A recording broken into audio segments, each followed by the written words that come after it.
তার অস্টিওআর্থ্রাইটিস বলতে কি বোঝায় এবং এটি কাদের হয়ে থাকে? আর্থ্রাইটিস মূলত আর্থ বা জয়েন্ট থেকে এই শব্দটা এসেছে এবং অস্টিওআর্থ্রাইটিস মূলত একটি ডিজেনারেটিভ জয়েন্ট ডিজিজ, অর্থাৎ বয়সের সাথে সাথে জয়েন্টের যে পরিবর্তন হয় সেই পরিবর্তিত আর্থ্রাইটিস বা পরিবর্তিত জয়েন্ট ডিজিজ।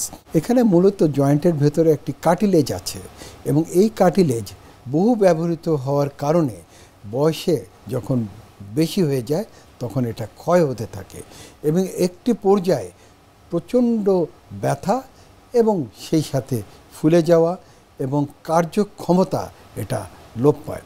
অর্থাৎ অস্টিওআর্থ্রাইটিস মূলত এটি জয়েন্ট ডিজিজ, যে জয়েন্টটা সাধারণত ভর বহন করার মতো জয়েন্ট, যেমন হিপ জয়েন্ট, নি জয়েন্ট এবং অ্যাঙ্কেল জয়েন্ট, অনেক সময় স্পাইনেও এই রোগ হয়ে থাকে এবং এটি মূলত একটি বয়সের কারণে ডিজেনারেটিভ ডিজিজ।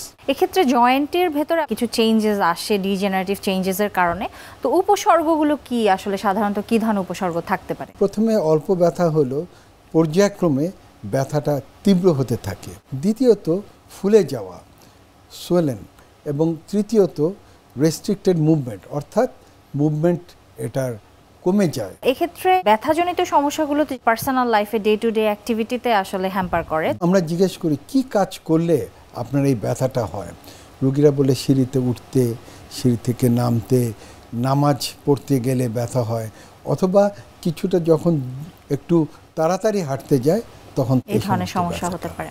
স্যার, চিকিৎসা ক্ষেত্রে কি কি ডায়াগনোজ করে থাকেন আপনারা?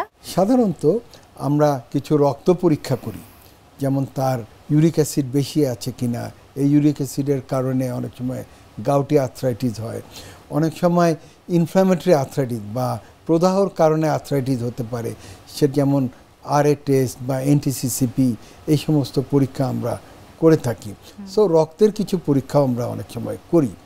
তাছাড়াও আমরা যদি অনেক সময় আমাদের এমআরআই বা সিটি স্ক্যানও প্রয়োজন হয়, যদি এই হাঁটুর সমস্যাটা বা হাঁটুর অস্টিওআর্থ্রাইটিসের কারণ যদি পূর্বের কোনো আঘাতজনিত কারণ হয়ে থাকে। এর চিকিৎসা পদ্ধতি কি কি রয়েছে? চিকিৎসা দুভাগে আমরা ভাগ করি। প্রথমে আমরা কনজারভেটিভ ট্রিটমেন্ট, ওষুধ বা অপারেশন ছাড়া আমরা চিকিৎসা করি, মেডিকেল ট্রিটমেন্ট যেটা বলা হয়। কি কি আছে এর ভেতরে? মেডিকেল ট্রিটমেন্ট আমরা প্রথমে ব্যথার ওষুধ দিয়ে থাকি, যেমন non steroidal anti inflammatory drugs দিয়ে থাকি। দ্বিতীয়ত আমরা তখন যদি ভালো হয়ে যায় তো হলো, না হলে আমরা ব্যায়ামের আশ্রয় নেই। তার অর্থ হচ্ছে আমরা ফিজিওথেরাপি করি।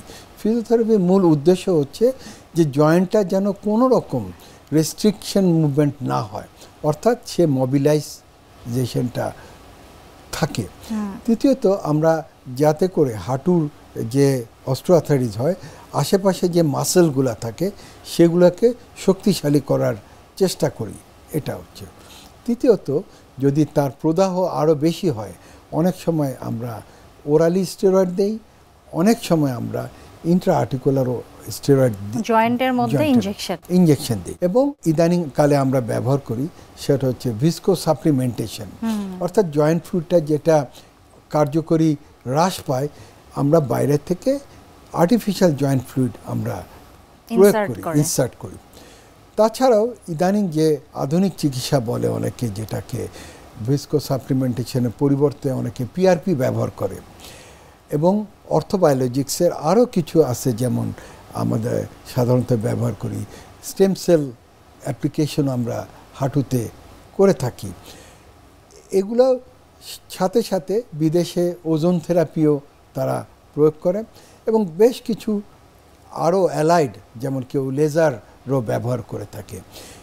এ সমস্ত যদি ফেল করে তখন আমরা অন্য বা শল্য চিকিৎসার আশ্রয় নেই। মেডিকেল সার্জিক্যাল ট্রিটমেন্টস অপশনস কি কি আছে অস্টিওআর্থ্রাইটিসের ক্ষেত্রে, সেগুলো একটু জানাবেন। সাধারণত দুভাগে করি অস্টিওআর্থ্রাইটিসের সার্জিক্যাল চিকিৎসা। কেউ কেউ ইউনিকন্ডাল, অর্থাৎ যেটা এফেক্টেড, যে জয়েন্টের পার্টটা নষ্ট হয়ে গেছে সেটা পরিবর্তন, বা ইউনিকন্ডালার আর্থোপ্লাস্টি।